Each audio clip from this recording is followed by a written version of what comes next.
हम बात कर रहे थे डॉक्टर लोहिया के समाजवाद के प्रमुख तत्वों की और विशेषताओं की। तो उसमें हमने कल 5 विशेषताएं देख ली थी। व्यक्तिगत स्वतंत्रता का समर्थक, भौतिकवाद और मानवतावाद में समन्वय, राष्ट्रीयकरण सभी समस्याओं का हल नहीं है, वर्ग और जाति में संघर्ष की धारणा और एशियाई समाजवाद की धारणा। ये हम पहले देख चुके हैं। अब आज हम बात करें अगली विशेषता की, वो है विकेंद्रीकरण का समर्थन। डॉक्टर लोहिया का समाजवाद अर्थशास्त्र में बड़े बड़े कारखानों के बजाय छोटे पैमाने के लघु और कुटीर उद्योगों के द्वारा कम लागत से अधिक रोजगार का समर्थन करता है। नेक्स्ट है चौखंबा समाजवाद के पक्षधर। डॉक्टर लोहिया यद्यपि आर्थिक और सामाजिक न्याय के लिए आर्थिक शक्ति को राज्य को सौंपने के पक्ष में तो थे, किंतु तानाशाही निरंकुश शासन उन्हें स्वीकार नहीं था। यही कारण था कि डॉक्टर लोहिया राष्ट्र की आर्थिक और राजनीतिक सत्ता में क्रमशः केंद्र, प्रांत और जिला और ग्राम स्तर पर विकेंद्रित करने का चौखंबा समाजवाद की स्थापना चाहते थे। नेक्स्ट विशेषता है प्रजातंत्र का समर्थन और 7 क्रांतियों का आह्वान। डॉक्टर लोहिया ने समाजवाद जहां एक और प्रजातंत्र और नागरिकों के लिए राजनीतिक स्वतंत्रता का समर्थन करता है, वहीं दूसरी ओर समाजवाद में जातिवाद को दूषित प्रवृत्तियों के प्रवेश को वर्जित रखते हैं। डॉक्टर लोहिया ने अपने समाजवाद की पुष्टि के लिए 7 क्रांतियों का आह्वान किया, जो समाजवाद की भावना के अनुकूल और मूलाधार हैं।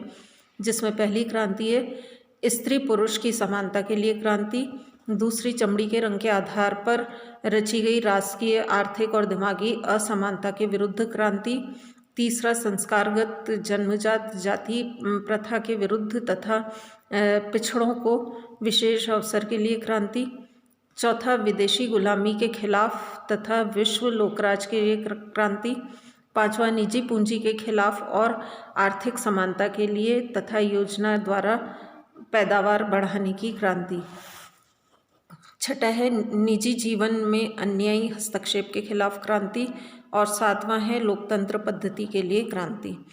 तो इस तरह से हम देखें कि डॉक्टर लोहिया के समाजवाद में जीवन के सभी पहलुओं का समावेश था।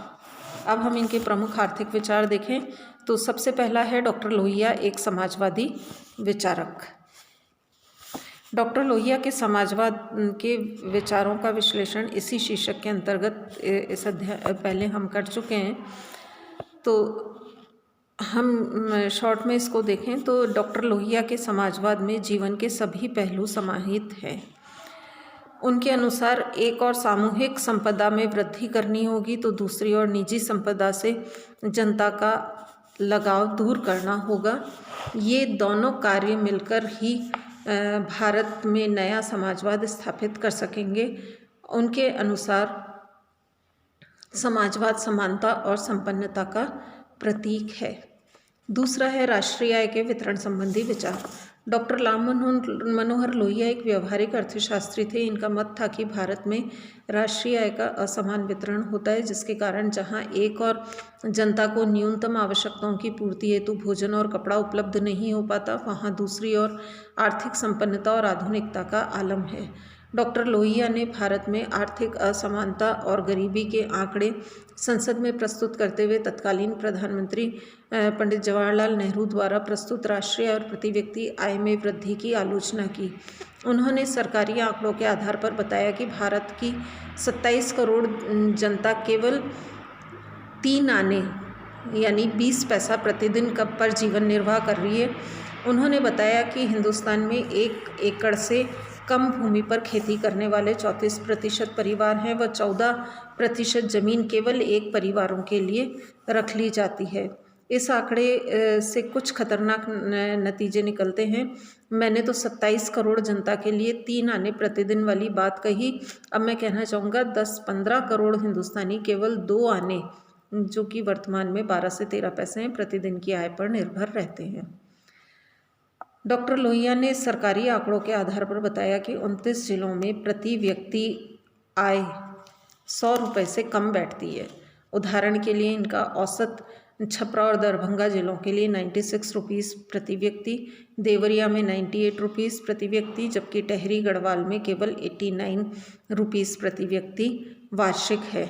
इस प्रकार स्पष्ट है कि डॉक्टर लोहिया भारत में राष्ट्रीय आय के असमान वितरण से बहुत ही व्यथित थे और उन्होंने आर्थिक विषमता को दूर करने के लिए कई उपाय भी सुझाए, जिसमें पहला था आय का अधिकतम और न्यूनतम अनुपात कम किया जाए।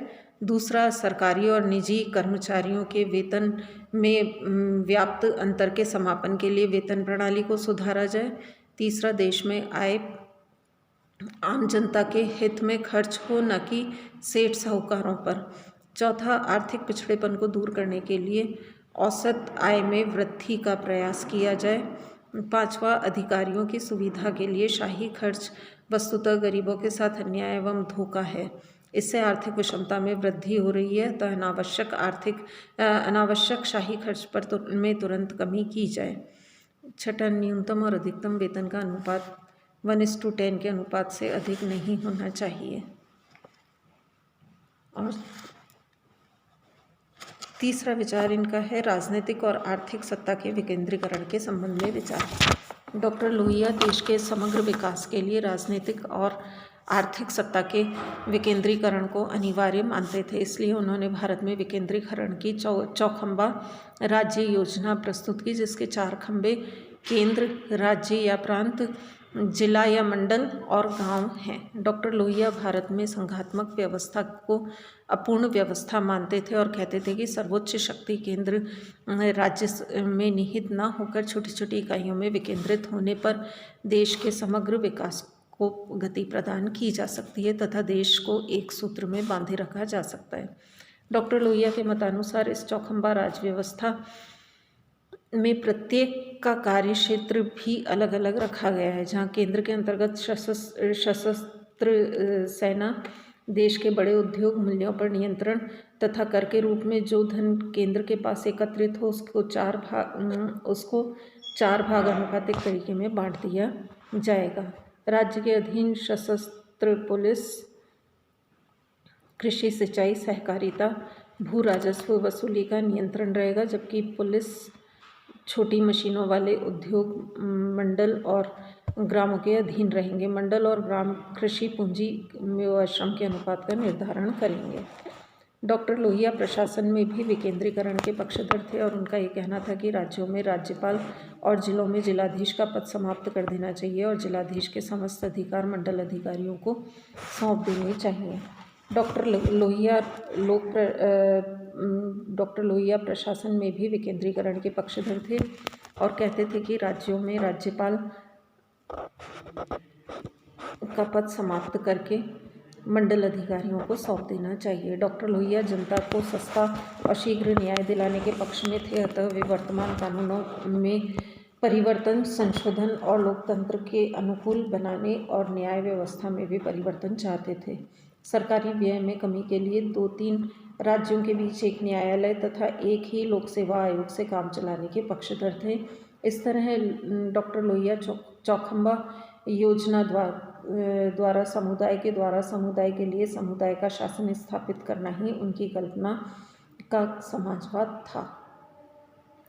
चौथा है राष्ट्रीयकरण संबंधी आर्थिक विचार। डॉक्टर लोहिया उद्योगों में सार्वजनिक क्षेत्र और निजी क्षेत्र के सह अस्तित्व के पक्षधर नहीं होकर सभी उद्योगों के राष्ट्रीयकरण के पक्षधर थे, क्योंकि वे मानते थे कि उद्योगों में सरकार और निजी क्षेत्र के सह अस्तित्व की स्थिति में दोनों एक दूसरे की बुराइयां ग्रहण करते हैं।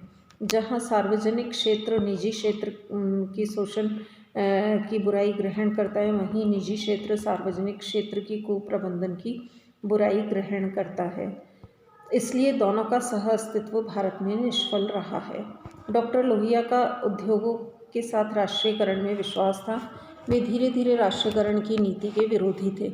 निजी क्षेत्र शोषण की जड़ होने के कारण उसे जितना जल्दी समाप्त किया जाए उतना ही बेहतर है। केवल उन्हीं निजी क्षेत्रों में के घरेलू उद्योगों को राष्ट्रीयकरण से मुक्त रखा जाना चाहिए, जहां एक ही परिवार के सदस्य श्रम करके एक छोटी सी औद्योगिक इकाई का संचालन करते हैं। डॉक्टर लोहिया का दृढ़ विश्वास था कि उद्योगों के राष्ट्रीयकरण के बाद न केवल तीव्र औद्योगिक विकास होगा, वरन एक औद्योगिक इकाई के माध्यम से दूसरी इकाई बढ़ने से देश में कारखानों की संख्या बढ़ेगी और उद्योगों से प्राप्त अतिरेक को कृषि क्षेत्र में विनियोजित करने से कृषि का भी तीव्र विकास संभव होगा। और पांचवा आर्थिक विकास इनका था कृषि विकास एवं खाद्यान्न पूर्ति संबंधी आर्थिक विचार। डॉक्टर लोहिया अपने समय में खाद्यान्नों की विकट समस्या से बड़े दुखी थे और इस समस्या का हल कृषि विकास में ढूंढते थे। डॉक्टर लोहिया का मत था कि कृषि विकास के परिणाम स्वरूप खाद्यान्न उत्पादन में वृद्धि के द्वारा न केवल आत्मनिर्भरता का मार्ग प्रशस्त होगा वरन देश में संपन्नता के भी द्वार खुलेंगे। बाकी का कल देखेंगे।